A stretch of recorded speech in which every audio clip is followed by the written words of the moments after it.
Абу Симбел. Потрясающий и такой долгожданный. Наконец-то я здесь. Насколько мы поняли еще вчера вечером, что Абу Симбел это не для всех.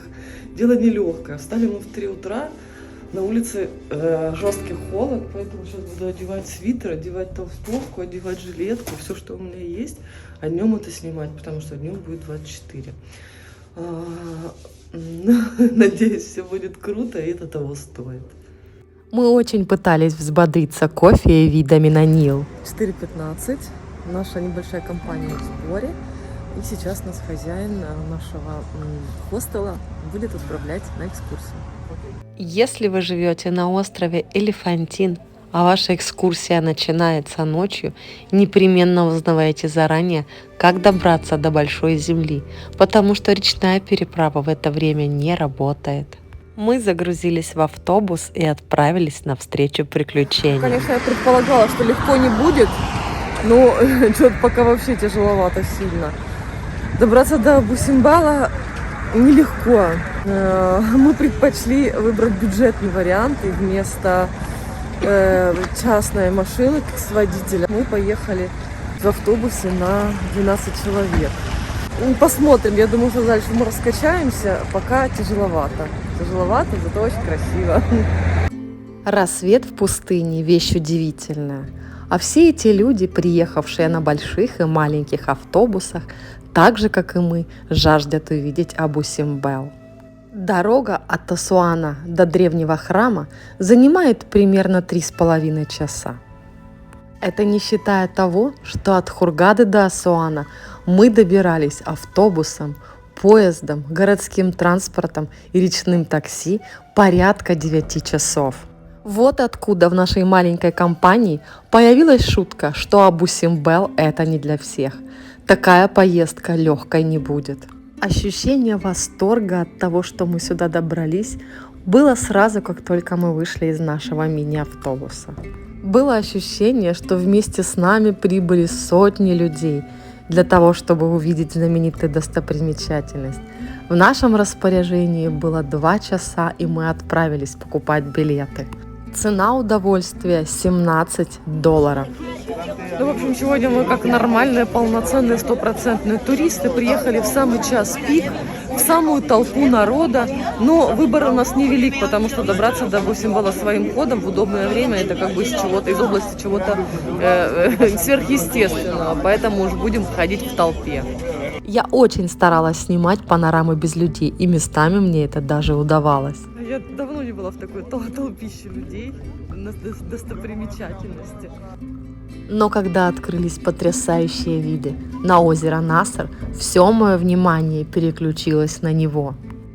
Именно этот водоем стал причиной того, что в 60-х годах прошлого столетия храм Абу Симбел пришлось перенести на 200 метров дальше от самого озера.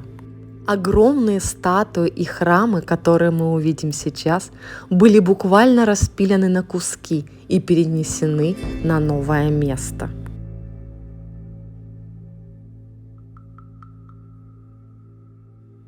Несмотря на снующих, как муравьи, людей, храм Рамзеса II производит потрясающее впечатление. Немного позже на вход в храм выстроится огромная километровая очередь, так что можно считать, нам еще повезло. Изо всех сил пытаюсь сосредоточиться и настроиться на то, что все эти люди мне не испортят посещение Абу Симбел.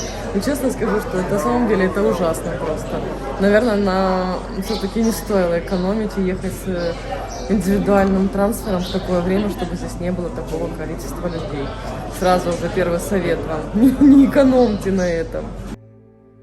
В моей копилке есть посещение храмов, где кроме меня находились максимум 1-2 человека. Поэтому можете представить мои неоднозначные эмоции. Как минимум мне удалось найти одно пространство, где нету ни единой души. О, блин, люди, это, конечно, жесть. Это, конечно, жесть. Ладно, сейчас соберемся с силами и пойдем впитывать энергию этого места. Но вообще, на самом деле, такое количество людей просто ужасно. Абу-Симбел останется в моей памяти как самое массовое место, которое я посещала в Египте, по крайней мере на данном этапе. Люди протискивались через друг друга, при этом умудряясь сделать фото и видео. Но энергетики этого мощного места хватало на всех. Ну, в общем, что имеем, то имеем. Комплекс включает два потрясающих храма. Большой был воздвигнут в честь самого фараона Рамзеса II, посвящен богам Амону, Рахарахти и Птаху. Второй храм размером поменьше. Он воздвигнут в честь первой жены Рамзеса II, царицы Нефертари Меремнут, и посвящен богине любви и красоты Хатхор. Для меня эта богиня особенная. Храм в Дендере был первым, который я посетила из всех египетских храмов, и он возглавляет топ моих личных посещений.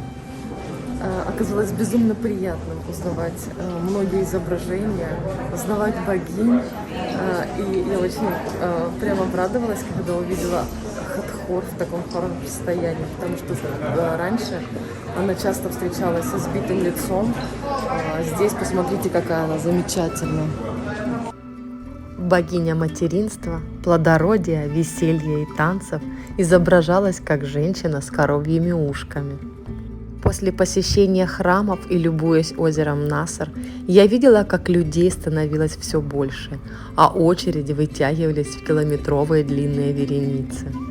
Действительно, эта достопримечательность привлекает людей с разных уголков мира. Кстати, прикол. За час нахождения на территории Абу-Симбел я не услышала ни одного русского слова, украинского слова или какого-то знакомого слова. Все только исключительно английский, французский, итальянский, немецкий и все остальные языки. Ну, само собой, арабский. Сижу, пытаюсь впитать энергию. Получается с трудом. В итоге мне это удалось. Конечно, я ощутила всю мощь и величие невероятного памятника истории и безумно рада, что я побывала в этом месте. Мое сознание так и отказалось понимать, как все это можно было построить, а также каким образом все это перенесли на расстояние 200 метров от озера Наср. На входе мы заглянули в небольшой музей и медленно побрели к выходу. Ну и куда же без длинных сувенирных рядов. В принципе, люди все очень вежливые, никто не напрягает, это приятно. Но в целом мне понравилось. Место крутое. Если когда-нибудь сюда приеду, то уже не буду экономить и приеду так, чтобы мне никто не мешал. Вполне возможно. До новых встреч. Потрясающий Абу-Симбел.